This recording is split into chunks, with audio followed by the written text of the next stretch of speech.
in 1971. And he stood up because he believed that there was a genocide ongoing in Bangladesh.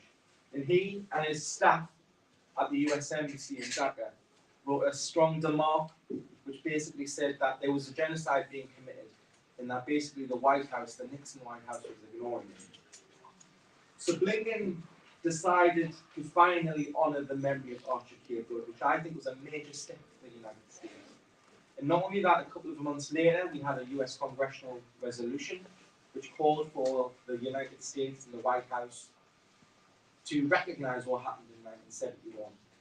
So we're seeing across the world now that countries are looking to India and Bangladesh and saying, listen, we are sorry for our behaviour in the past.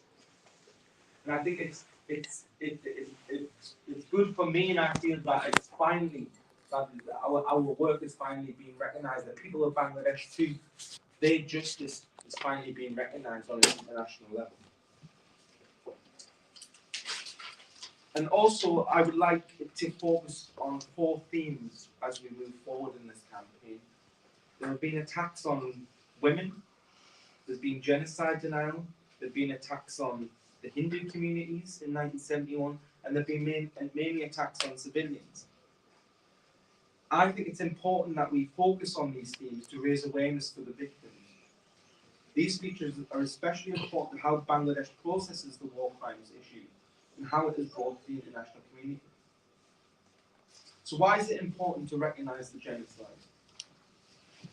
In 2013, when the Shabab movement grew across the world, we knew that a new generation of Bangladeshis wanted justice and accountability for what had happened in 1971.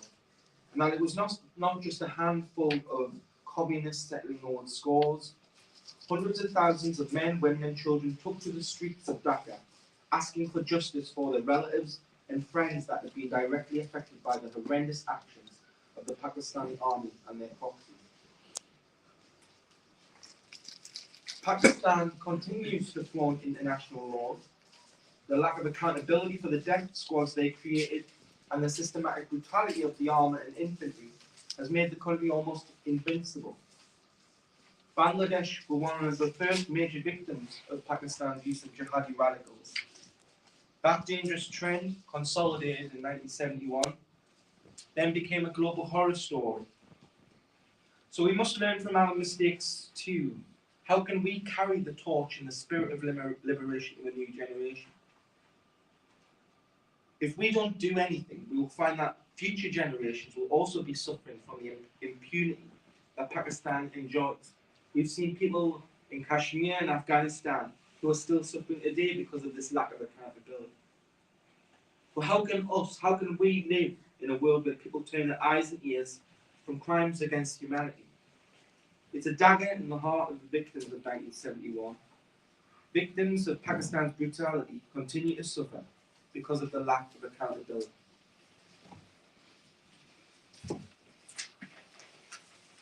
Bangladeshi activists deserve major credit for pressuring Pakistani figures to acknowledge the brutality against their Muslim and Hindu brothers during 1971. A few years ago, before he became Prime Minister, former Pakistani Prime Minister Imran Khan came out and said it was about time, I think he was commenting on a cricket match, he said it was about time that we finally apologised as a country to Bangladesh for what happened in 1971. However, as we all know, once he became Prime Minister, and jingoism and all the rest of it, he never actually fulfilled that dream. So I want to concentrate on the one of the major themes, which was the most important theme to me, which when I first learned about 1971, I was horrified. And that was the attacks on women. The Birungana was systematically raped with numbers of up to 200 to 400,000 affected during the Liberation War. Aid agencies set up abortion centres to deal with unwanted pregnancies. Bina da Costa and other academics have documented the abuses conducted by the Pakistani army and their auxiliaries. The International Planned Parenthood Federation, the IPPF, and the United Nations combined to help perform late-term abortions in Bangladesh after the war ended. Recently, I think it was a couple of years ago, Anusha Hussain wrote in Forbes magazine, she was writing about an interview where Dr. Jeffrey Davis, who performed the late stage abortions, he said, open quotes, probably the numbers, 200 to 400,000, are very conservative compared with what they did. The descriptions of how they captured towns were very interesting. They'd keep the infantry back and put artillery ahead, and then they would shell the hospitals and schools. And that caused absolute chaos in the towns. And then the infantry would go in and begin to segregate the women. Apart from the little children, all those that were sexually mature would be segregated. And then the women would be put in the compound, under guard, and made available to the troops. Some of the stories they told were appalling, being raped again, and again. A lot of them died in those rape camps. There was an air of disbelief about the whole thing. Nobody could credit that it really happened, but the evidence clearly shows that it did happen. End quotes. Now, there's been a major focus on the Birmingham over the last few decades, and I applaud that. Women's studies have become a growing feature of Western social sciences and law, and I think now is the time that everybody working in concert can help each other. Because we've got a new generation of women and human rights activists that are concentrating on the horrific treatment of women during wars. I also know that there's been plays and documentaries that have focused on the treatment of women, and it is an important area of study. And we need to highlight these important works. So I know I'm constrained with time, so I'm going to skip over genocide denial, which by going into the work of Samila Bose, some of you may know her work. So I'm going to skip that one and go to the attacks on Hindus. The Liberation War was an attack on the weakest in Bangladeshi society. Senator Edward Kennedy authored a report that was published by the US Senate Committee on Foreign Relations on November the 1st, 1971.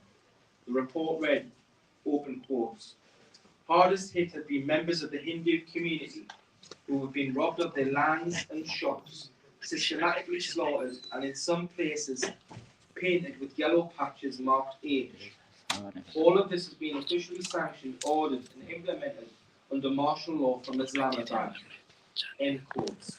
Pakistan wanted Hindus out of Bangladesh. We know that because of the 10 million refugees. The Hindu community were under Pakistan's protection in Bangladesh. But the brutal targeting was just as bad as any Nazi-inspired or Balkan tragedy. Colonel Nadir Ali, a retired Pakistani army officer who became a renowned poet in Pakistan, he stated he was officially ordered by his superiors to, open quote, leave no Hindu alive, close quote. Pakistan's attack on Bangladeshi society was multifaceted. They also went after intellectuals and those that wanted a plural society in Pakistan. So we'll go to attacks on the civilian infrastructure. Alright, sorry. I'll skip the very conclusion.